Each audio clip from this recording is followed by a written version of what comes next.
be counting, you'll be watching. 78.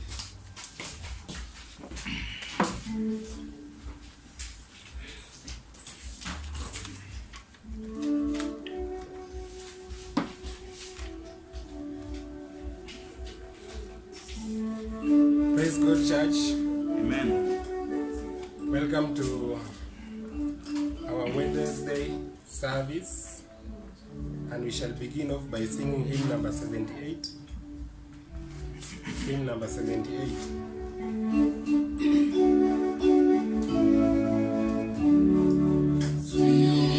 Shinda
Amen. Amen. Welcome each one of you to our Wednesday service. I'm here to welcome Brother James to do the Bible reading in the book of Romans chapter 1.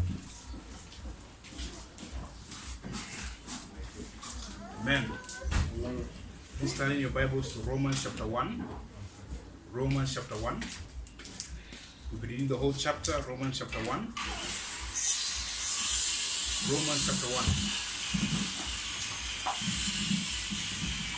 Romans chapter 1, starting from verse 1. Paul, a servant of Jesus Christ, called to be an apostle, separated unto the gospel of God, which he had promised afore by his prophets in the Holy Scriptures. I'll start again. Romans chapter 1, starting from verse 1. Paul, a servant of Jesus Christ, called to be an apostle, separated unto the gospel of God, which he had promised afore by his prophets in the Holy Scriptures, concerning his Son, Jesus Christ our Lord, which was made of the seed of David according to the flesh, and declared to be the Son of God with power, according to the Spirit of holiness, by the resurrection from the dead, by whom we have received grace and apostleship for obedience to the faith among all nations for his name, among whom are ye also the called of Jesus Christ. To all that be in Rome, beloved of God, called to be saints, grace to you and peace from God our Father and the Lord Jesus Christ. First, I thank my God through Jesus Christ for you all, that your faith is spoken throughout the whole world. For God is my witness, whom I serve with my spirit in the gospel of his Son, that without ceasing I make mention of you always in my prayers, making request if by any means now at length I might have a prosperous journey by the will of God to come unto you. For I long to see you, that I may impart unto you some spiritual gift, to the end he may be established. That is, that I may be comforted together with you by the mutual faith, both of you and me. Now I will not have you ignorant, brethren, that oftentimes I purpose to come unto you, but was led hitherto, that I might have some fruit among you also, even as among other Gentiles. I am a debtor both to the Greeks and to the barbarians, whom both to the wise and to the unwise. So, as much as in me is, I am ready to preach the gospel, you that I Rome also. For I am not ashamed of the gospel of Christ, for it is the power of God unto salvation to everyone that believeth, to the Jew first, and also to the Greek. For therein is the righteousness of God revealed, from faith to faith, as it is written, the just shall live by faith. For the wrath of God is revealed from heaven against all ungodliness and unrighteousness of men who hold the truth in unrighteousness. Because that which may be known of God is manifest in them, for God hath showed it unto them. For the invisible things of him from the creation of the world are clearly seen, being understood by the things that are made, even his eternal power and Godhead, so that they are without excuse. Because that when they knew God, they glorified him not as God, neither were thankful, but became vain in their imaginations, and their foolish heart was darkened.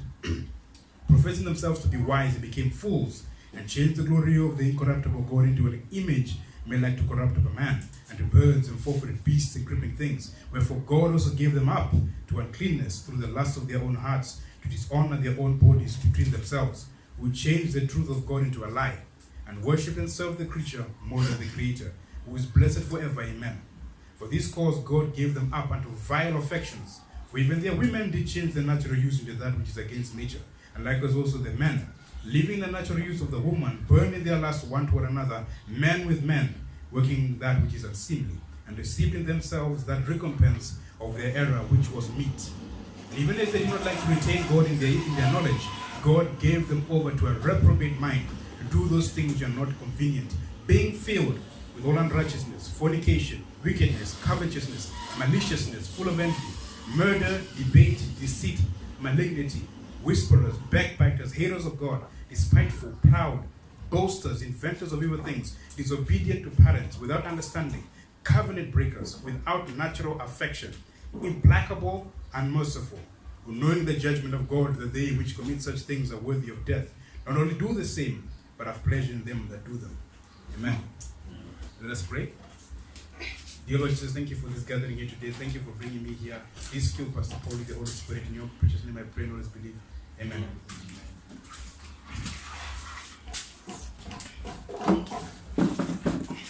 Romans chapter 1. Last time we were dealing with Romans chapter 1 still. So whatever we did last time, we titled it Romans chapter 1 part 1. So today we still are going to focus in the same book of Romans chapter 1, but we are going to deal with the last part, and we're gonna call it Romans chapter 1 part 2. Amen. And so last time while we were here, we took our time to exactly look at who Paul was, and his life before he was converted. And we saw that Paul was deep into persecuting the children of God. He was so much into making sure that they are in prison, they are being beaten, afflicted. But we see that on his mission to Damascus to do the same, he meets with Christ Jesus, and Christ Jesus asked him, Paul, why are you persecuting me? And Paul asked Jesus, who are you, my Lord? And therefore, the story goes on where Paul is now, finds himself blind. The servant of God is sent over unto him, and Paul is converted. Paul is baptized, and then he immediately begins to preach the gospel. And when he begins to preach the gospel, the people that were his friends now turned out to be his enemies. They were looking for his life, to kill him. Paul will hide. And we saw that Paul was ready for everything. And the Bible says that Paul was prepared. He was appointed of God, not only to preach to the Jews, but all over the world. And the Bible was very clear last time that this was not going to be a nice journey for Paul, because in him there was also going to have to be sufferings. And we saw last time that we as the children of God, servants, and together together with you as a child of God, if you stand right and you walk right, and live right in Christ Jesus, you must suffer persecutions. Amen. And so the same Paul is the one writing unto the Romans, and he's showing his interest unto going unto them to give them the gospel so that they are established. And we were able to see that it is only the word of God that can establish you and me. Miracles cannot establish you. Tongues cannot establish you. All these things we see in churches cannot establish you. But only the word of God can establish you. Brother, sister, when you come here with one, aim that you're going to be established in this church. Why? Because here is where we find the source of the word of God. When you come back, you go home established, thereby growing stronger in your faith. You cannot just be taken by any doctrine, from another gospel, from another spirit, from another Jesus. You stand right on the foundation because you know the word and you have been established on the word. Amen. I want us to go to verses 16. I know that as I was dealing with part 1, I was able to touch base on these scriptures, but I didn't go deeper, and that is not good. So I wanted to go deeper so that you get to understand the word of God, because that is the reason why we are all here. The Bible says in verses 16, for I am not ashamed of the gospel of Christ, for it is the power of God unto salvation to everyone that believeth, to the Jew first, and also to the Greek. For therein is the righteousness of God revealed from faith to faith, as it is written, the just shall live by faith. Amen. So Paul continues, admonishing, and Avena, I want you to be serious. I don't like preaching. You are laughing throughout the sermon. I don't know what is amusing you. I don't like that. So Paul is continuing to address the saints of Rome, and he comes to a point and says that I am not ashamed of the gospel of Christ. I am not ashamed of this gospel because it is the power of God unto salvation. Brothers and sisters, there is one thing that you're going to understand, that it is the word of God that saves. Amen. Amen. It is the gospel that saves. Even when we go outside there doing soul winning, it will be in vain if we don't go with the word of God. It will be in vain if we go with our own personalities. It will be in vain if we go with our own thinking and, intellectual. But if we go with the word of God, the Bible says this is the power of God that giveth salvation. And the power of this salvation, or the power of this gospel, is manifested in us that believe in the gospel. It is manifested in me and you. The Bible says unto the Jew first, and then also to the Greek. And look here, brothers and sisters, you have to acknowledge the fact that today we are living in a world whereby people are ashamed of the gospel. People are, ashamed of the word of God. But you and me have the reason of standing firm and continue proclaiming the gospel because it is the power of God in our lives as children of God. Amen. Amen. The world might be ashamed of this gospel. The world might be, could come to a point whereby they don't want to associate themselves with this gospel. But for you and me, we know very well it is our strength. For you and me, we know very well it is our joy. For you and me, we know very well it is the power of God in us. I want you to go to Psalms 119 verses 46.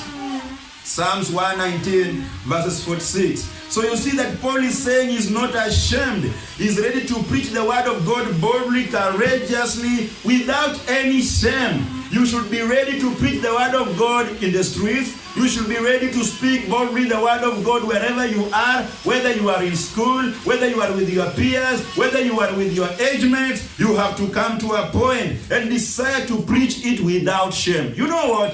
When you embrace shame, you can never speak about the gospel. When you allow shame to come unto you, you will never tell people that you are saved. You will never tell people the power of the gospel. You will never even come to a point and witness the gospel unto the unsaved world. But here Paul says, I am not ashamed of the gospel. I am ready because of this gospel. I'm ready to suffer this gospel. I'm ready to go through the rejections of this world because of the gospel. The Bible says in Psalms 119 verses 46, the Bible says, I will speak of thy testimonies also before kings. And will not be ashamed. Then what is David saying? David is saying, even when I'm before the kings, I'll speak of your testimonies. I will not be ashamed. Psalms 40 verses 9. Psalms 40 verses 9. You are in Psalms 119 verses 46. Go to Psalms 40 verses 9. The Bible says, I have preached righteousness in great congregation. Lo, I have not refrained my lips. O Lord, thou knowest. I have not hid thy righteousness within my heart. I have declared thy faithfulness unto thy salvation. I have not concealed thy loving kindness and thy truth for the great congregation. Amen. Amen. This man here is saying he's done everything. He has preached the righteousness of God even before the congregation. Most of the time people get ashamed when they are being told stand before people and speak. And so, even so, you can find yourself in the same situation whereby when it is your time to stand and speak the word of God even before the eyes of people, you get ashamed. But this man says here, preach your righteousness unto the great congregation. I have not refrained my lips. I have not shuttered my lips. Wherever I am needed to open my lips and speak of your righteousness, speak of the gospel, speak of the word of God, I was always ready to open my lips. Amen. Amen. The way to know that you are ashamed of the gospel is when you cannot open your lips and share the gospel. That is when you know that you are ashamed of the gospel. And shame comes because of fear in most cases. When you are afraid to share the gospel unto the kings, when you are afraid to share the gospel unto your wife, when you are afraid to share the gospel unto your friends and neighbors, you know what? That one makes you to shut up. It makes you never to speak. It makes you never to share. Because the gospel is, expected to be shared unto the people through you as a preacher. The Bible says they can't even believe on the name of Jesus Christ, whom they have not heard, whom, they cannot even call on him because nobody has spoken unto them concerning Christ Jesus. And how can they even come to a point of believing Jesus Christ without a preacher? So tell me, brother, sister, if all preachers were ashamed and their mouth was shattered, who will preach the gospel unto this world that is unsaved? You need to be like David. You need to be like Paul, who says, I am not ashamed of speaking about the gospel. I'm not ashamed because of this gospel. Amen. Amen. For it is the power of God unto them that believe it. Amen. Amen. I want you to go back to Romans chapter 1, look at verses 18. So we don't need to be ashamed of the gospel. Today the world will mock us. Today, this generation will mock us. People of our age will mock us. People that we went to school with will mock us. They will call us, analog guys. They will say that we are not digital. They'll say that, we are lost into what cannot be proven. But you and me understand very well that it is the power of God. It is the power of God, the gospel. It is the power of God in me and you. Therefore, brother, sister, we don't need to be ashamed of this gospel. The Bible says in verses 18, Romans chapter 1, verses 18, the Bible says, "For the wrath of God is revealed from heaven against all ungodliness and unrighteousness of men who hold the truth in unrighteousness." So the Bible says here that we people that, even after, knowing God, even for them knowing that there is God, there is existence of God, and they have known the truth, the Bible says they came to a point, or they have come to a point whereby they are holding the truth in unrighteous manner. The truth of the gospel, the truth of the word of God. The Bible says they hold it in unrighteous manner, and therefore the wrath of God has been revealed unto them. You need to get to understand the meaning of the word wrath. The wrath of God is the anger of God. It's different from tribulation. And I'm not going to speak much concerning that because people are confused outside here when it comes to the issue of tribulation and the wrath of God. Here the Bible says the anger of God has been revealed from heaven against all ungodliness. Why? Because people are holding the truth of the word of God, the truth of God in unrighteous manner. How did they hold the truth in unrighteous? Look at verse 19. How did they hold this truth in unrighteousness? Look at verse 19. The Bible says, "Because that which may be known of God is manifest in them, for God has shown it unto them.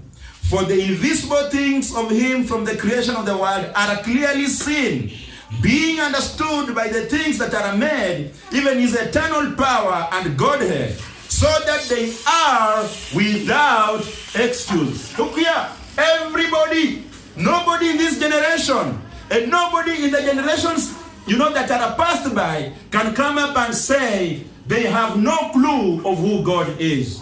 Nobody in this world, be it your great, when we are growing up, we were cheated, we were lied unto, we were told, our great parents were in the forest, they didn't know anything to do with God, but the Bible says, God has been revealed unto them, even through the invisible things, even through the creation. It can clearly be seen. Brother, sister, if you can wake up and notice that you are asleep, dead into sleep, and then at 6 you are awoke, then the sun is shining, the birds are singing, the clouds are very clear. In the evening, the birds have gone back to sleep. You are also preparing to go and sleep. Who is doing all these things if it's not God? But yet today we have a generation of people. I'm talking about the atheists. I'm speaking about people that hate God. They assume that everything is just moving by its own, its own. Everything is just happening by its own. But the Bible says they have no excuse. Amen? Let me tell you, your grandmama, your granddad has no excuse. And as we continue handling the book of Romans, you will see that the Bible is very clear. Nobody has the excuse. Nobody. Let us stop having these imaginations of saying, it is possible that today I know this gospel, I know God, and my great-grandkuka does not know the gospel. No. The Bible is very clear that from the creation of the world, everything is clearly seen and being understood. So they did not just see it, but God made sure that they have been, they understand. Amen. Amen. Let me tell you, God is not limited. Generation after generation, God has been sending his prophets unto the world. Generation after generation. Now, let me ask you, if God was with Abraham, if God came and, was with Moses, the same God was with Noah. Now tell me what happened. Your great-great-grandfather, who is not older than Noah, what happened? Now you come up with the story of saying they never knew anything concerning God. Yet Abraham, Moses, Noah that were there before, The Bible accounts and gives a clear illustration of showing that God appeared unto Moses as Almighty God. Amen? Amen. So the Bible says they have no excuse. Look at verses 21. The Bible says, because that when they knew God, they glorified him not as God, neither were thankful, but became vain in their imaginations, and their foolish heart was darkened. Amen. When they knew God, they did not glorify him as God. Hey, are you not surprised that today, even in this generation, with people that are still sacrificing goats and sheep on the mountains? Are you not surprised, even in this generation, we have tribes that are still worshiping trees?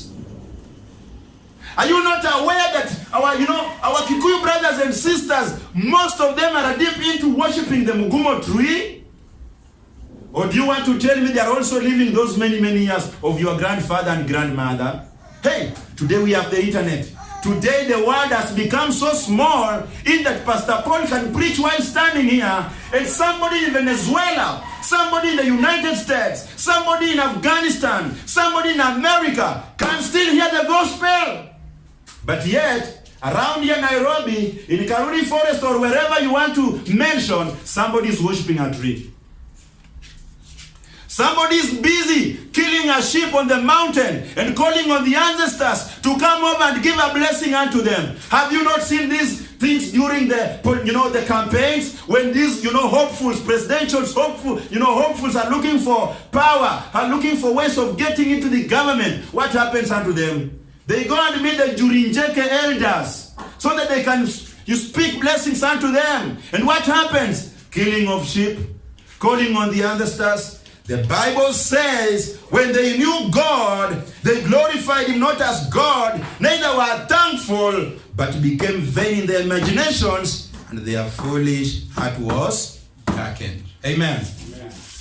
So it's not the problem of God. It is not the problem of God. We cannot say that God is limited because of the internet. We cannot say that God is limited because there are no more servants of God. God has always ensured that in every generation, men go and preach the gospel. Men go and declare the gospel. Men that are not ashamed of the gospel of God, because it's the power of God unto them that believeth. Amen. But yet these people, they choose now to do their own things. They come up with their own imaginations. They turn unto other things which are created by God. They now formalize them and make them to become God. And therefore their hearts, the Bible calls their foolish heart is darkened. Look at verses 22. The Bible says, professing themselves to be wise, they became fools. The way to become a fool is when you begin to see yourself wise in the world. Hey, our politicians are fools. The so-called scientists are fools. The learned guys in the universities are fools. You give back to your child when he or she is just a young baby. He obeys you, she obeys you. When you tell her, let's go to church, you go all of you together in the church. You pray together, holding the Bible. But immediately your child steps into a university somewhere, things change. When he comes back home, or when she comes back home, she now has a different story. She's coming back home to tell you, you have a wrong faith. I have discovered that there is no God. I have discovered that there is nothing like God. I want to be an atheist. I want to live of my own. Let me tell you, when you profess yourself to be wise and ignore God and reject God and don't glorify God in his honor, you become a fool. Amen. Amen. Verses 23, the Bible says, and change the glory of the uncorruptible God into an image made like corruptible man, unto birds, and two-footed beasts and creeping things. So now they lower the glory of God. They lower the honor of God. They lower the being of God. They lower the power of God. And they convert it unto creeping things. They convert it unto Mugumo tree. They converted unto mountains. They translated into the ancestors. Our ancestors. Let's pray for our ancestors to bring us rain. Let us go into mountains and cry to our great ancestors to bring us some rain. We need rain. Why? Because they knew God. They knew Him. God revealed Himself unto them, even through the creation. And God made sure that they understand. But yet, they ignored that. Amen. Amen. Brothers and sisters, anyone who ignores the gospel and the truth of God always thinks that he's wise. Every time they write unto me, every time they will always question, every time they will always try to make sure that, you get to understand that they don't acknowledge God, yet they don't know that as much as they think that they are wise, they are becoming fools. I want you to go to Psalms 14:1. Psalms 14:1. Psalms 14:1. Psalms 14:1. The Bible says in Psalms 14:1, the fool has said in his heart, there is no God. They are corrupt. They have done abominable works. There is none that doeth good. Let me tell you, the people that always claim that there is no God, they always, look forward unto being morally right, but at the end of the day, they are the one who become more corrupt. Atheists will tell you there is nothing like God, but it is a call for every human being to live rightly, to live peaceably with the neighbor, not to harm the neighbor. But at the end of the day, they are the ones who do corruptible things, wickedness. The Bible says the fool has said in his heart there is no God. It begins from the heart. Because the heart is the source of everything. You go to school to study evolution. After you study evolution, your heart consumes that. Then tomorrow, what do you begin doing? Begin telling people there is no God. Hey, I know of guys that ever since we were growing, we used to claim God. Pastor Paul claims God, they also claim God. But when they went to USA, when they went to study in Australia, when they went to Nairobi University, after they came, they said in their hearts, there is no God. Go back to Romans chapter 1. So these people that have handled the truth of God and the revelation of God unto them in an unrighteous way, what is their punishment? Because it's the journey that they started. It is the choice they made. It is what they wanted to do. It is not by a mistake. It's something that they wanted to do. What is their punishment? It is them who came to a point and said, there is no God. It is them who came to a point and said, instead of worshiping the true God, let us worship animals. Let us worship trees. Let us worship insects. Let us worship creeping things. And God is in heaven watching them. Is God just going to relax and say, okay, you guys have ignored me. You live for your own. I don't care. I don't do anything unto you. You just continue enjoying life, provided I have some few people that call on me. Is God just going to relax? No. Look at verses 24. The Bible says, wherefore God also gave them up to uncleanness through the lust of their own hearts, to dishonor their own bodies between themselves. It started out with them. And because of what they did, because of the choices they made, because of the decisions they made, God decides to give them unto uncleanness. Hey, with people today in this generation that are living a weird life, a weird, lifestyle, a dirty life, and then you begin to wonder, what is the problem of this guy? What is the problem of this lady? What happened unto her? It is possible that when she started out to say that there is no God and began worshiping other things and not handling the truth of God in a righteous way, God gives. God causes them. The Bible says God gave them unto uncleanness, not to cleanness, but unto uncleanness, through the lust of the flesh, through the lust of their own hearts, to dishonor their own bodies between themselves. Verses 25, the Bible says, who changed the truth of God into a lie. So they changed everything concerning God and made it a lie. Hey, you know, when I speak this, I'm reminded of the false prophets. Because the word of God says that salvation is by grace alone. Liars have changed it and said you must repent of your sins. It's also the truth of God that has been changed. Liars have come up with another gospel, another Jesus, another spirit. The Bible says they change the truth of God into a lie and worship and serve the creature more than the Creator, who is blessed forever. Look at the people that are worshiping Muhammad. Do you see how committed they are in worshiping Muhammad? Think about Afghanistan now. The minor people that are called Christians are in danger, are being killed day in, day out, just because they have refused to embrace Muhammad. A mere creature. A mere creature. Just because they claim on the Son of God, they have no safety. They're gonna die. And some of them are gonna die soon. Most of them are gonna die very soon. If you're not aware of what is happening in Afghanistan, you need to thank God that you are in Kenya today. And you need to take the things of God serious, because guys in Afghanistan, if they live today, they know that it's today. They don't know anything about tomorrow. Because we have guys there with long beards who are saying you rather choose to worship Muhammad or die. Amen? Amen. The Bible says they change the truth of God into a lie and worship and serve the creature more than the Creator, who is blessed. Today we have people that are serving creation more than even worshiping God.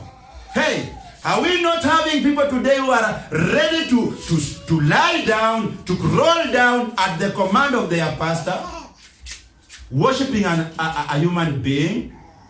Are we not seeing people today coming up with funny dreams, as in the ancestors have communicated back unto us we must slaughter? But yet when they hear the gospel, the word of God saying whatever it's saying unto them, they reject it and say, we are not for that. Because of that, God gave them unto uncleanness. Amen. Amen. But that was not enough. Brother, sister, the time comes when God decides to give people unto a certain condition because of their disobedience. God is in heaven. And thank God, because I and you are saved. I and you are called the children of God. We are not stupid. We are not mad. We are here seated hearing the word of God because we know the power of the gospel. But let me tell you the truth. Unto the unsaved world, as much as we go unto them, somebody gets to hear the gospel once, twice, thrice, and rejects the gospel and begins to do his own things and begins to to tone down the greatness of God, begins to blaspheme God, begins to hold the truth of God in an unrighteous way. God does not just keep calm. Time comes when God gives people unto a given condition. Just the same way he has given these people unto uncleanness, he also gives people to different conditions because of their disobedience unto the gospel. Go to Psalms 81 verses 11. Psalms 81. Psalms 81. Psalms 81 verses 11. Psalms 81 verses 11. Psalms 81 verses 11. The Bible says, but my people will not hearken to my voice, and Israel will none of me. So I gave them up unto their own heart's lust. When your heart is after something, and these things are happening even today, you find yourself in a situation whereby your heart is lusting after something, but yet you know that that is against the word of God. And so God begins to warn you. God begins to send his servants to preach against whatever you are doing. God begins to remind you through his word. But again, you come to a point whereby you can't listen. You know what God does? He gives you unto that. He says, okay, you want it? Take it. So here we have the Israelites who have refused to hearken unto the voice of God. And God says, you know what? I'm gonna give you unto the lust of your hearts. What you want. That which you are following, though it's gonna kill you soon. It's gonna destroy you soon. Fornication gonna kill you soon. Adultery gonna kill you soon. I've warned you repeatedly and you can't listen. God now activates you to follow it. The desire even becomes double. You go into it. The Bible says, and they walked in their own counsels. Verse 13, oh, that my people had hearkened unto me, and Israel had walked in my ways, I should soon have subdued their enemies, and turned my hand against their adversaries. The haters of the Lord should have submitted themselves unto him, but their time should have endured forever. He should have fed them also with the... He should have fed them also. He should have fed them also with the finest of the wheat, and with the honey out of the rock should I have satisfied thee. Go to 2 Thessalonians chapter 2 verses 9. So you see, brothers and sisters, it is not only happening unto the unsaved world and people that are rejecting the truth and people that you know are handling the truth of God in a righteous way, but even us that are saved in our life of disobedience unto God, God comes to a point whereby he lets us suffer because of the choice we make as a result of the lust of our flesh. Yes, we know that he cannot let us, to suffer and go to hell because he has given us eternal gift, eternal salvation. But unto you, he says, I'm going to give it to your enemies. Because you know what? You refuse to listen. I wish you listened unto my word. I wish you followed my ways. I wish you followed my counsel, so that I should have given you milk to green pastures to enjoy. But just because you've rejected what I've given unto you, it is called backsliding. Your backslidings will deal with you. Your backslidings will kill you. Amen. 2 Thessalonians chapter 2 verses 9. In 2 Thessalonians chapter 2 verse 9, we have a picture of people who God is saying, even after they are being warned, they have no time to accept the truth, but to believe a lie. Together with the false prophet, they shall be damned. Hey, there's a danger in warning people. There's a danger in giving people the truth. And yet people reject the truth and follow a false prophet. There's a danger in people following a false prophet from the beginning to the end, even when they hear God warning them, but yet they say, I believe the man of God is right. That's what they normally say. How many times have we warned people following a worry, but tomorrow they come up and say, you are the one lost, we are on the way. In fact, they tell us we are backslidden. Yet for them, they say they are on the right way. You know what? People continue praying for them, but I normally tell others, you know what? You are wasting your time praying for so and so. It is possible that many of them, after God has warned them, God has revealed everything unto them, they have rejected. You know what?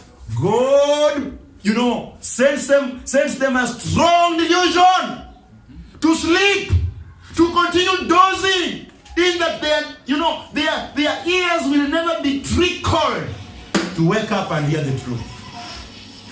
Amen. Amen. 2 Thessalonians chapter 2 verses 9. The Bible says, even whom, this is speaking about the Antichrist. This is Paul speaking about the end time, things that we should look up to before we say Jesus Christ is yet to come. So he says, verses 9, even whom, whose coming is after the working of Satan, with all power and signs and lying wonders, and with all deceivables, with all lies. So the Antichrist will be here, but he will come with full of lies. Amen? Amen. The Bible says he will appear to be like Jesus. He will also come on the white horse. When John is trying to give the description of this man coming in Revelation, not Jesus in Revelation chapter 19, people will think that he's Jesus. But he's coming to lie, to deceive the world. Jesus said that men will come and they will claim to be Jesus Christ. But he's telling his disciples to believe them not. So this man, the Bible says, he will be coming in the power of Satan with all power and signs and lying wonders. This man will be able to call fire from heaven by the help of a false prophet. And the Bible says people will wonder.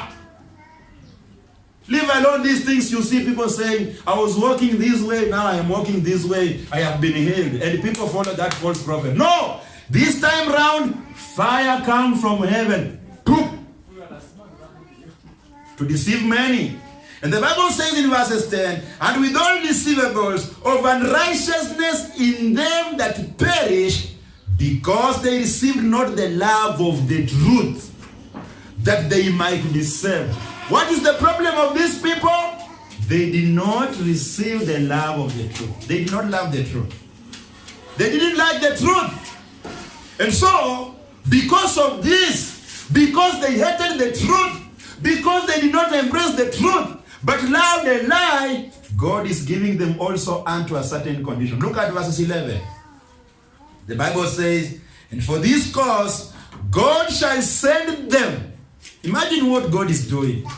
God shall send them a strong delusion that they should believe a lie. So God is coming to a point and say, now I want to make it easier for you. I want to make everything easier for you. I want to cause you to believe a lie, embrace a lie 100%, sleep on a lie, wake on a lie, crawl on a lie, drink a lie, do everything with a lie. The Bible says God shall send them a strong delusion that they should believe a lie. I also believe today we have people that God is sending a strong delusion upon them. When people believe so much in Muhammad, it comes to a point where God says, okay, fine. Now let me make everything easier for you. Believe Muhammad unto hell.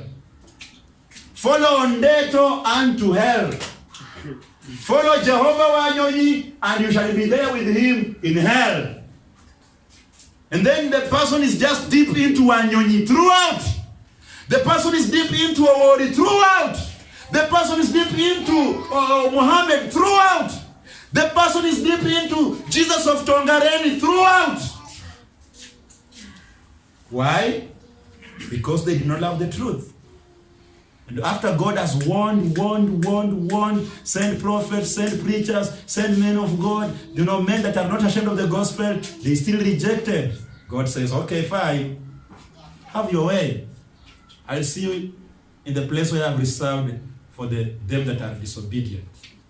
Amen. Amen. The Bible says in verses 12 that they all might be damned. So God is sending them a strong delusion so that they are not saved. But they should all be damned. Who believed not the truth, but had pleasure in unrighteousness. Go back to Romans chapter 1. So brothers, we can see that it is the problem of people, it's not the problem of God. You choose what you want and God gives you. But you rather choose what God wants you to do and be saved. Amen? Amen. When they ignored God, when they did not handle the truth of God in a righteous way, when they began worshiping creation, when they began worshiping false prophets, when they began worshiping mountains, when they began, dishonoring God, God says, okay, you guys, you don't know that I have power? And you know what? At this point in time, you are called a reprobate. You are called a reject. Once God gives you unto that situation, you are called a rejected guy. It doesn't matter all the efforts you try to be saved, you'll never be saved. And that is why when soul winners come knock their doors, they say, I'm busy. I am busy. I want to go to work. I'm busy. You know what? Some of them have just already been given. Amen. Amen. Verses 26. The Bible says, for this cause, speaking about the same guys that did not honor him, the same guys that did not, come to a point and acknowledge the truth and honor the truth and handle the truth in a righteous ways. The Bible says, for this cause, God gave them up unto vile affections. I don't know how I can explain vile affections, but one thing I know is that vile affections are affections that are not normal. That is what I know. When you begin having funny affections, you fall, like for example, you fall in love with a chicken. Fall in love with a tree. Have you not seen people coming on the internet saying that they are having a wedding with a tree? Somebody's wedding with his car. Somebody's having a wedding with a banana. Somebody says that I'm married to this cattle.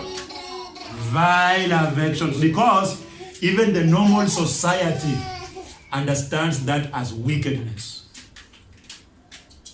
Amen? Amen. But we are getting into those affections, and we're gonna see. The Bible says, for this cause, because of this, God gave them up unto vile affections, for even their women did change the natural use unto that which is against what? Nature. And you know what the Bible is speaking about here? The Bible says, you as a woman, God has created you, and the way you act in your affections, there is a way God has created you, and there is a way God expects you to walk in your affections in a normal way, in a natural way, the way God has created every woman in the world, beginning from Eve to Rebecca here. There is a way women behave. There is a way women respond to the affections. But once you reject God, once you become wise and then later become a fool, once you dishonor God, and God causes you to become, another thing, though a human being, you know what? Women will start now going the other way around. Even when they meet men or their so-called partners, they will not go in the natural way that God has created. They'll come to a point and say, I don't feel good in this way. Use the other way.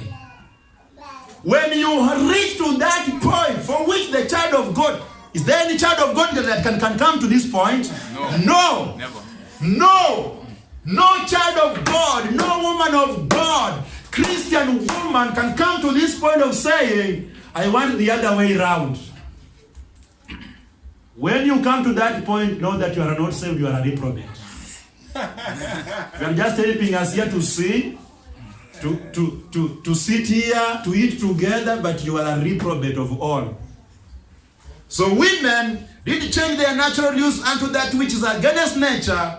Verses 27. And likewise also the men, leaving the natural use of the woman, bound in their lust one toward another, men with men, working that which is unseemly, and receiving in themselves that recompense of their own error, which was meet. And even as they did not like God, did not like to retain God in their knowledge, God gave them over to a reprobate mind. God, with people outside here, you tell them that God rejects people, they tell you that is your gospel. So what is Paul saying here? Paul just said here, God gave them to a reprobate mind. Amen? Amen. You know what men are doing? Men have left women. Okay, they can use women the other way around because they are wicked. Vile affections. They are not normal. They have become beast animals. They have 2 legs. They have good faces. They have good shapes. They have beautiful faces, but they are called dogs. That is what they are called. I'm speaking about homos, lesbian, gays. Another name for lesbians, gays, it's called dogs. And they are everywhere. If you think you have never met them, it's only that you stay long in your house. Walk around in town. It should worry you, man. Today, men are so much interested in men. Men gonna go swim with men, naked. There's this funny show on Citizen TV, it ended, called Machachari. There's a young man that used to act there, but lately, do you know what? He turned and became a wife of another Hindu. And he comes openly on Facebook and says, this is my husband. I don't know. Can I really remember his name? Osman or what? Something like that. And she she's kweli. He is having also some long hair, and he is also pretending to be like a woman. And the husband is at this side. The Hindu guy is a husband. They are also at the Indian Ocean swimming.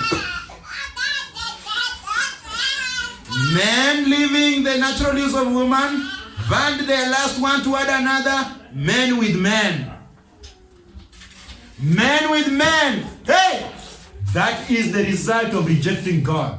Amen. That is the result of not handling the truth of God in a righteous manner. That is the problem of worshiping creatures. That is the problem of worshiping trees, mountains. That is the problem of saying there is no God. Because once you say that, God says, you know what, I'm going to turn you into another thing. Is it not God who made Nebuchadnezzar to become an animal? He's God. Nebuchadnezzar came to a point and he began eating grass. He lost an appetite for a juice, mango juice. He lost an appetite for a well-prepared, delicious meat. His appetite was for green grass. This man lived in a forest. This man stayed long in a forest. He became like a beast.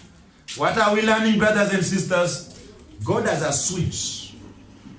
He can turn anything in any form. So these guys that are walking around saying, you know what, I don't care. After I die, I've gone my way and all that. You know what? God is in heaven laughing at them.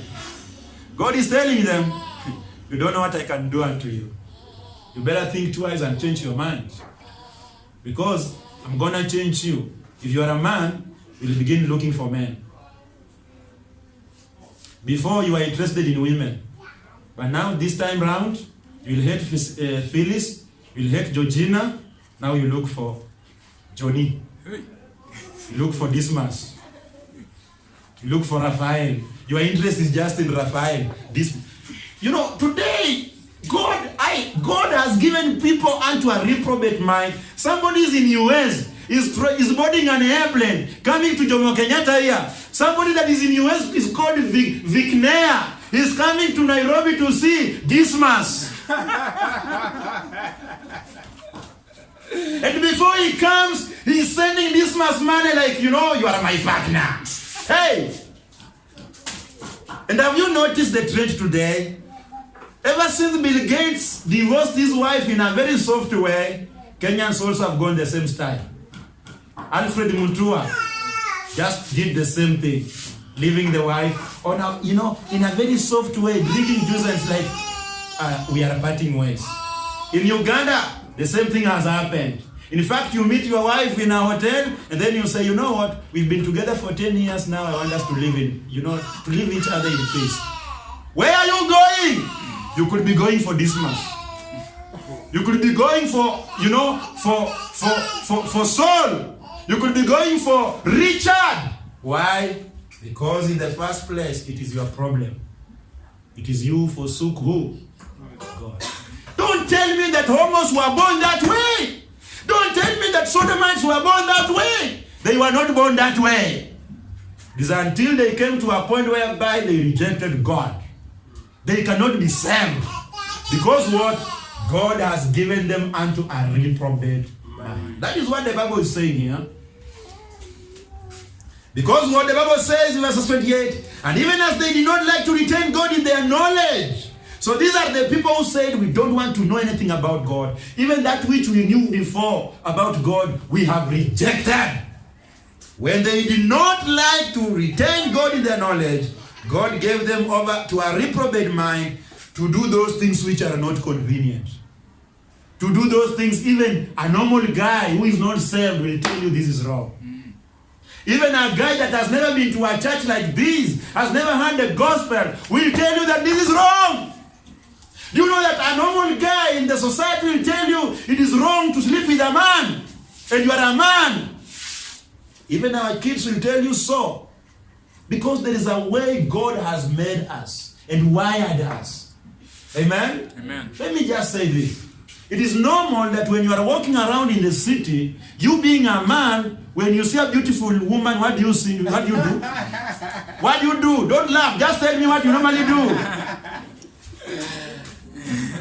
until you knock someone.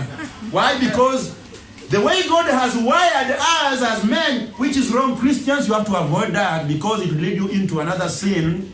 But what I'm saying is, the way God has wired us as men is that when you see a beautiful woman, the Bible says, when David saw Bathsheba, what did he do? He sent for her. Because naturally speaking, and the way God has created and wired us, it is abnormal for you to see your fellow man and you begin looking at him until you know you can knock someone ahead of you just because you are lasting after your fellow man. The Bible says, do those things which are not convenient. Nowadays, women with women. A woman loves a woman. There's another stupid so-called evangelist, Jacinta. I don't know if you saw that clip I once made some time back. This is a lesbian. She has a church, I don't know in Kibera or where. And she's saying, the hand of God is also upon us. You know, God loves us all. And you know, I am married to another lady in that church. And you know, she's being asked, how do you feel it? It is so smart. If you want to know the love of God, try that. Daughter of Belial, a reprobate mind, a rejected woman, going to hell direct. No salvation there. Go to Genesis chapter 19. Genesis chapter 19. I want to show you a picture of people that are called reprobates, are called sons of Belial. They are doing things that are not convenient. God has rejected them. They are going on to strange, the Bible said, vile affections. They are walking in that. They are doing that which is not common. Hey, let me tell you the truth. We have pastors in this city that are interested in their fellow men. I'm telling you the truth. You might not know, but you should know. Natasha is into that. Forget about I prophesy. Oh, they are prophesying before people. But secretly they are deep into funny things. Genesis 19, you are in Genesis 19. So there's nothing new under the sun, amen? If I'm taking you back to Genesis, that should tell you that there is nothing new under the sun. Amen. It is not a doctrine that Paul is now starting to teach people. It's not a new doctrine. It started right away in Genesis. So Paul is just building on the foundation that God already laid. That in this world we have reprobates, sons of Belial, going for, going to do that which is not even convenient. The Bible says in Genesis 19, look at verses 1.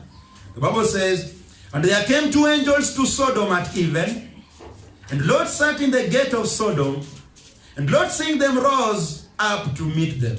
And he bowed himself with his face toward the ground. So this is the time when the angels of God is now fed up with Sodom. And that is now, that should tell you that is why Sodom means a place whereby people are just on their own. They have rejected God. Their sin is now too exceeding in the eyes of God. That is where now we get the name for these Jews, and we call them Sodomites. Amen? Amen. So the angels are going to destroy this city, and Lot, a guy that is staying in that city, sees them coming. And the Bible says he bows unto them, and verses 2, the Bible says, and he said, behold now, my Lord, stand in, and I pray you into your servant's house, and tarry all night, and wash your feet, and you shall rise up early and go on your ways. And they said, nay, but we will abide in the street all night. So these angels appear like men. They are men, but angels. Lot is seeing them as men, literal men. Then he welcomes them. He asks them to come and be in his house, to spend their night because it's the evening, so that in the morning they can proceed their journey. Lot doesn't know what they are after. But these men are telling Lot, you know what, we will not spend in your house. We would rather just spend in the streets. Let's keep reading. The Bible says, verses 3, And he pressed upon them greatly. And they turned in unto him, and entered into his house. And he made them a feast, and did bake unleavened bread, and they did eat. So now they accepted to go and be with the Lord, to go and eat in his house, like his visitors, and be there and be refreshed by Lord. But look at verses 4. The Bible says, but before they lay down, the men of the city. Did the Bible say the women of the city? No. The men of the city, even the men of Sodom, compassed the house round, both old and young, all the people from every quarter. So here we have men, old and young, surrounding the house of Lord. From every quarter. Why are they there? Have they come to look for food? Are they hungry? Or are they looking for another thing? Let's keep reading. The Bible says in verses 5, and they called unto Lord, and said unto him, where are the men which came into thee this night? Bring them out unto us, that we may know them. Now the word that we may know them simply means, bring them here, we want to sleep with them. The men in the house of Lot are men. The men outside, people outside the house of Lot are men. Young and old, in unison are telling Lord, bring us those men, we want to sleep with them.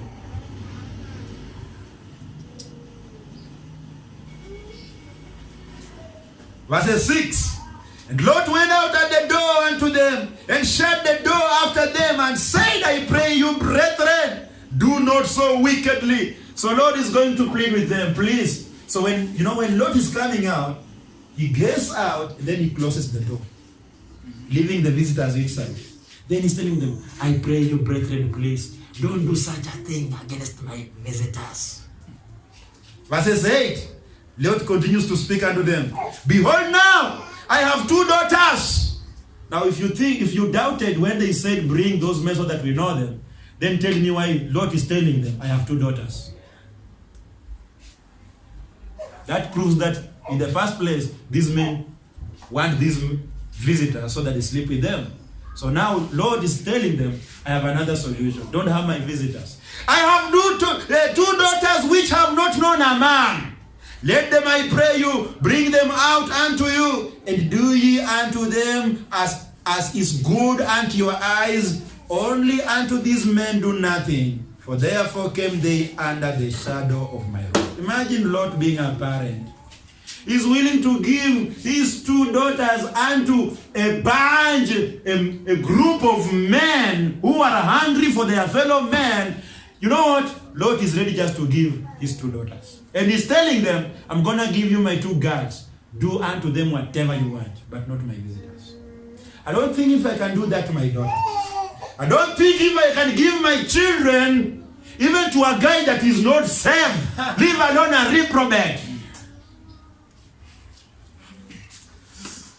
But Lord is just ready to sacrifice. And I think maybe it's because of the pressure.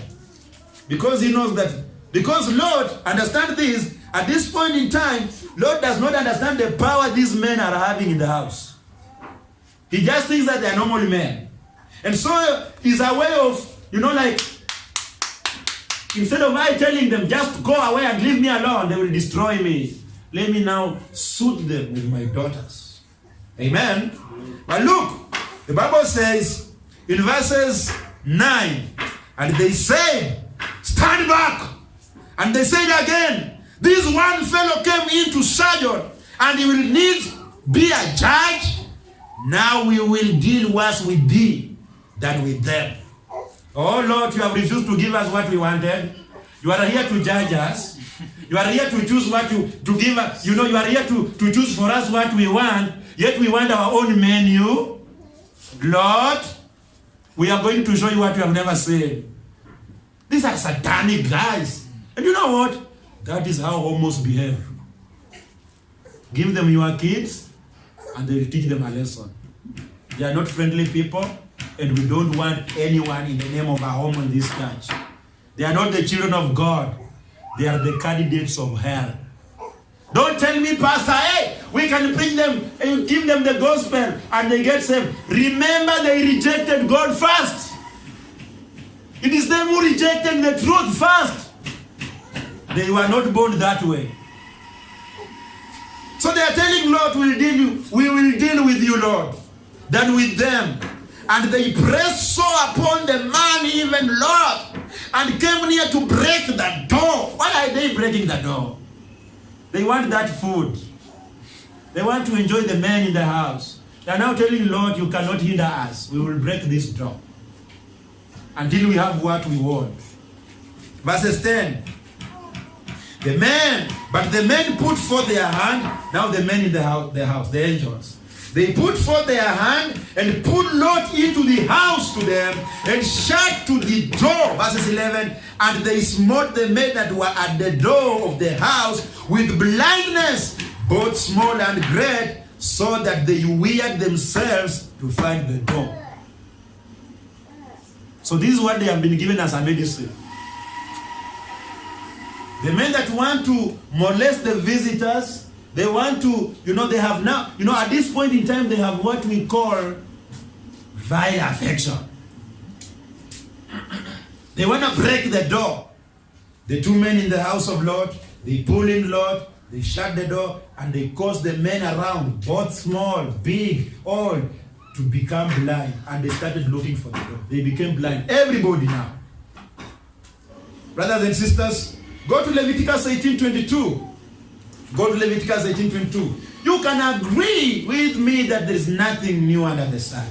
If we have homos today, if we have lesbians today, if you have gays today, you should also accept the fact that they were there in the days of Lot, in the book of Genesis, and God is always against them. But you should also know that it is God who gave them unto that. Why? Because they did not honor God. They rejected God. Amen. Amen. Leviticus 18:22, the Bible says, thou shalt not lie with mankind as with womankind. It is abomination. But they will tell you today in the Queen James Bible, it's only bad in church, but outside there it's okay. But yet God is saying, don't try, if you are a man, don't try to sleep with a man the way a man sleeps with a woman. Hey, Pastor, don't speak about that. Children are hearing. They should hear, because if you don't tell them, that the ones will fall into that trap. Amen? Amen. The church is the pillar and ground of what? Truth. Truth. If we don't speak the truth here, tell me elsewhere that the truth shall be found. Is it on media? Is it on Citizen TV? Is it on KTN? Is it on CNN? You know what? Media houses are promoting this sin. Even today, books have been produced, are now being given into public schools. Very soon it will be here in Kenya, teaching our young children that it is normal to be a lesbian, it's normal to be a homo, it's normal to be a gay. Then you are born that way. You don't have to criticize them. You don't have to, to discriminate them. You need to embrace them as your friends. Yet the word of God says they are reprobates. Do you want to make friendship with a reprobate? No. Do you want to eat with a reprobate? No. Do you want to walk your way with a person that has vile affections? Ladies, you need to be so very careful. Should you just leave the ways of God and go out there and look for men, you will meet the men of Sodom. You will meet the men of Sodom and Gomorrah. You will meet these guys called reprobates.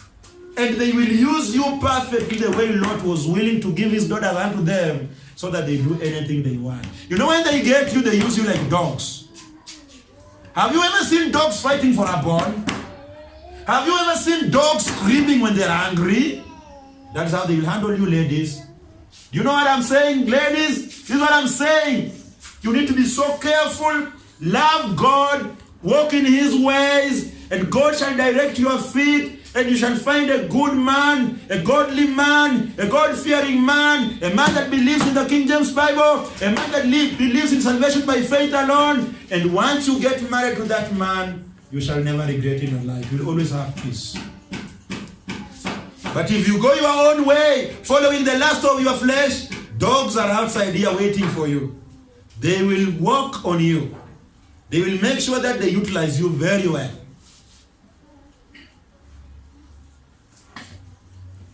Leviticus 20:13.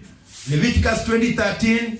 Leviticus 20:13. The Bible says, if a man also lieth with mankind, as he lieth with a woman, both of them have committed what? An abomination. They shall surely be done what? Put to death. Given food. No. They shall surely be promoted. Is God saying that we open non-governmental organizations to fight for their rights? Is God saying so?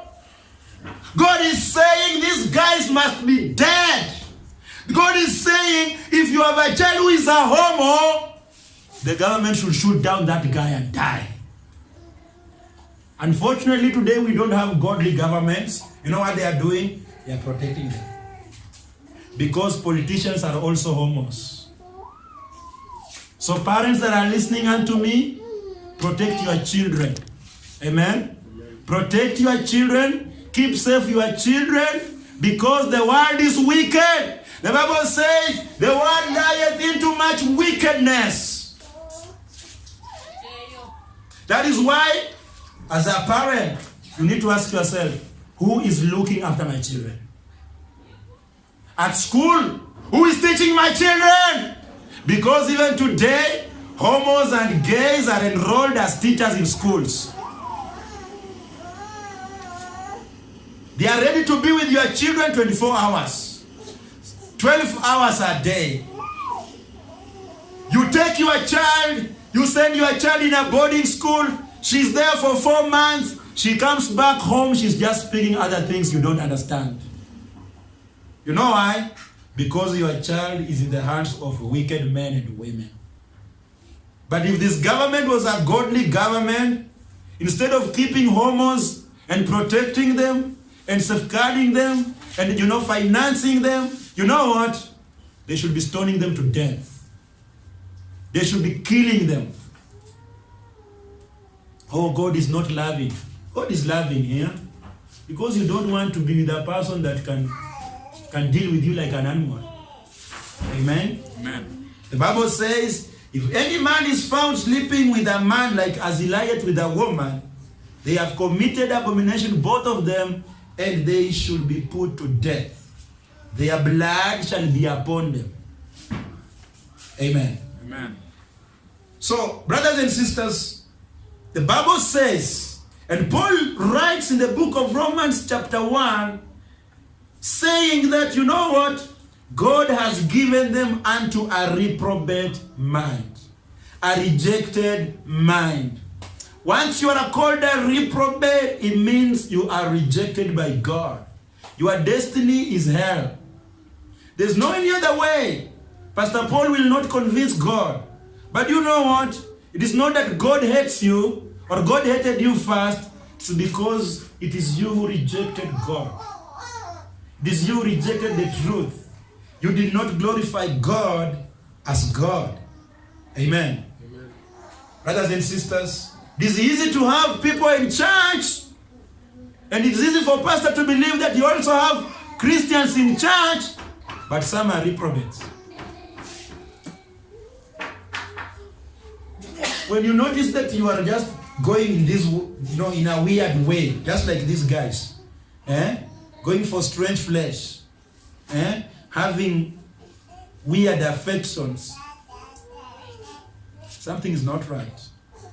Don't tell me that they were born that way. Go to 2 Corinthians chapter 13. 2 Corinthians chapter 13 verses 5. 2 Corinthians chapter 13 verses 5. Here I just want to prove to you that you are either a child of God or you are either a reprobate. And once you are called a reprobate, it simply means you are a rejected guy. And Paul comes to a point whereby he is even doubting the Christian life of these guys. And he comes to a point and says they should examine themselves to see whether they are, saved or not. Because it is very possible that you can be leading a church and today in Nairobi, people are living a very secretive life. It is not easy for Pastor Paul to know what people are doing in their houses. But you know it's easy for a reprobate to say amen. You know it's easy for a reprobate to say hallelujah. But it's very easy also for a pastor just to look deep into the life of this guy and begin wondering, is this guy saved? Or is a reprobate? The Bible says in 2 Corinthians chapter 13:5, examine yourself whether you be in the faith. Prove your own selves. Know you not your own selves? How that Jesus Christ is in you? Except you be reprobates. Except you be rejected. But I trust that you shall know that we are not reprobates. Now I pray to God that you do no evil, that we should appear approved. Not that we should appear approved, but that ye should do that which is honest, though we be as reprobates.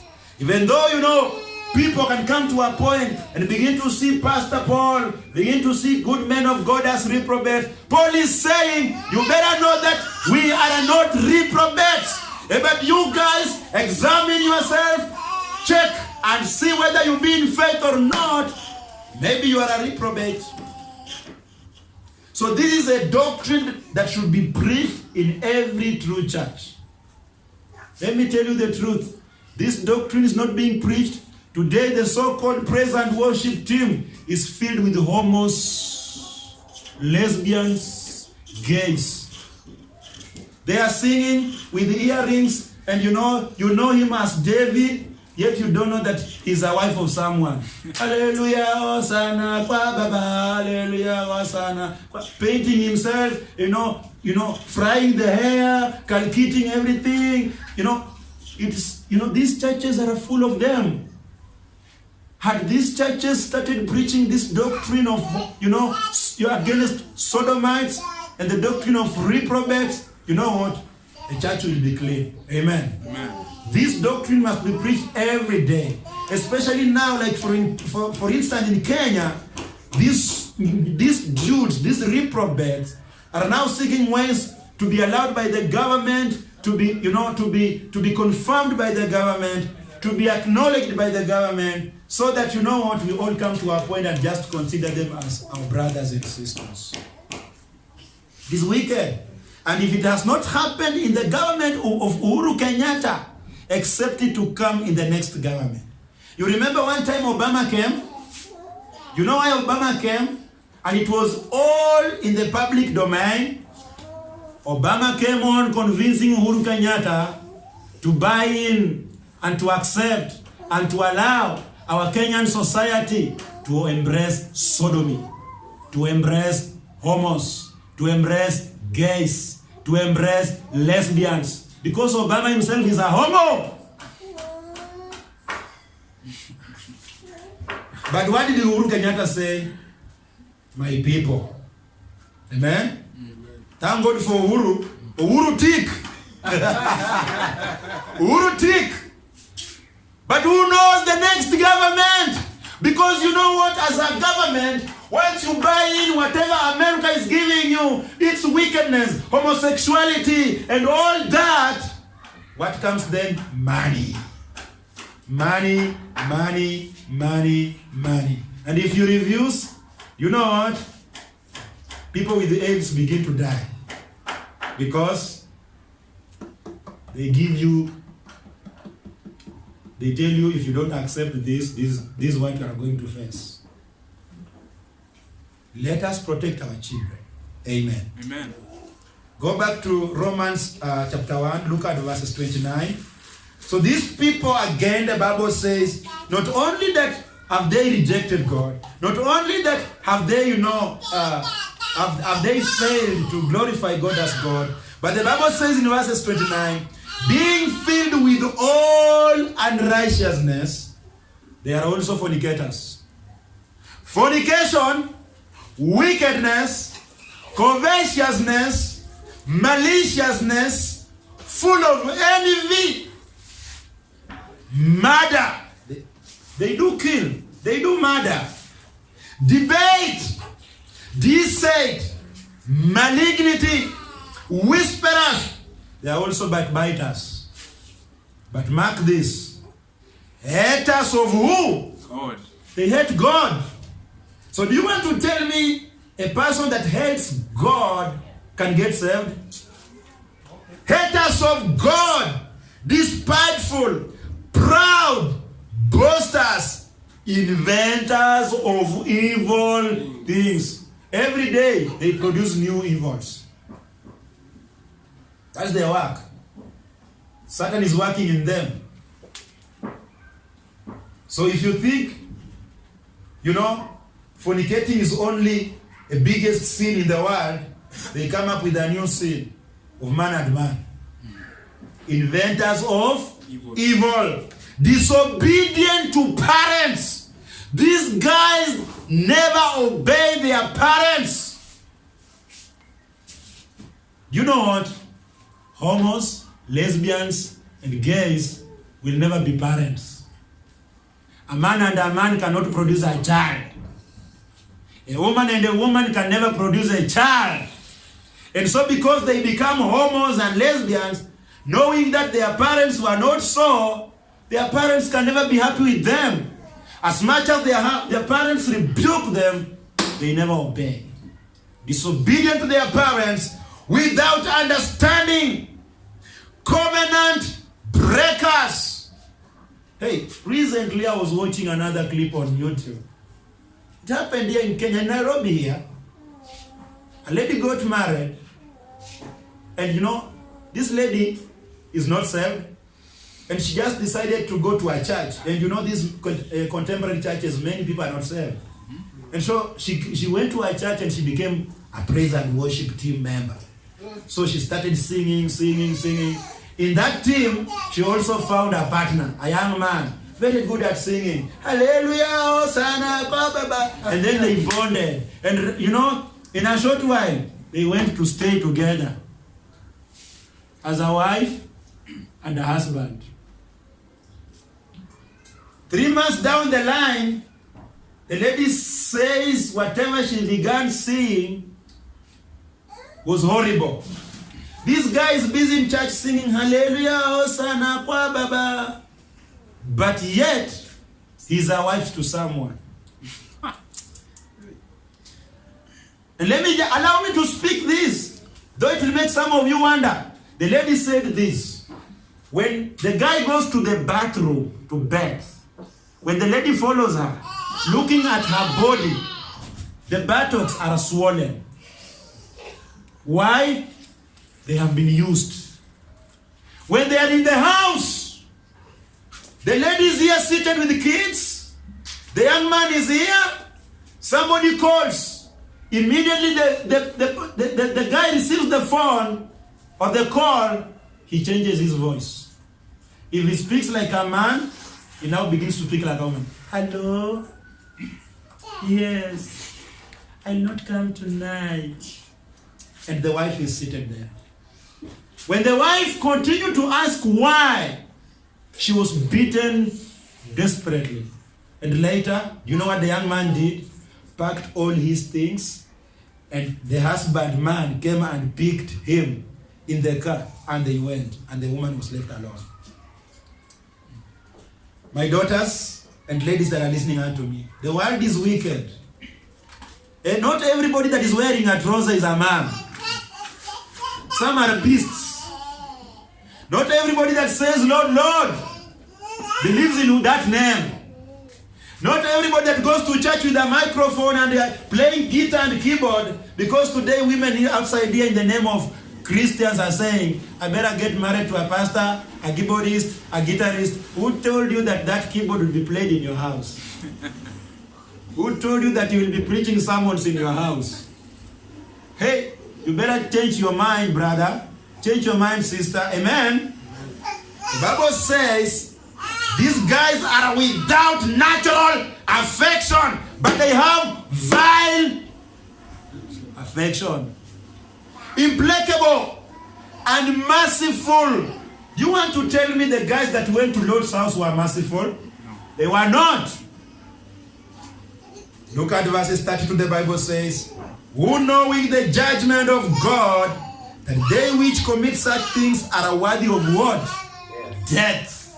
Not only do the same, but have pleasure in them that do them. So even them that are also promoting that and they enjoy doing that and seeing them do that, the Bible says they also suffer the same punishment.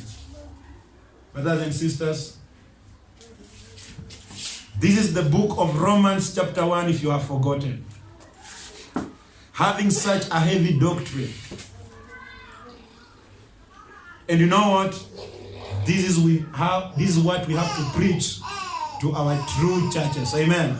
So that we save our generation, we save our children, we save our families. We don't want to raise devils. We don't want to raise the children of Satan. We want to raise a generation that shall praise and honor God and uphold this doctrine even in the generations to come, should Jesus Christ study to come, and should we get old and die and go our way. Amen. Let's pray. Father, I thank you, Lord, for allowing me to preach your word. Father, I believe that the Holy Spirit of God has enabled me to teach that which, Lord, you expected me to teach unto your children. Lord, I pray that whatever I've not covered, the Holy Spirit of God will help your children to understand. Lord, I ask you, Lord, to give me strength and energy, also to be able to cover Romans chapter 2 next week according to your will. I pray that you bless your children as they go back home, oh my Father. And also, my Lord, I pray that you encourage our church, continue building our church on the foundation of truth. And Lord, in this all, I pray that your name is glorified. In Jesus' name we pray and believe. Amen. Amen. Let's have one hymn song, and then we call it a day.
mwangu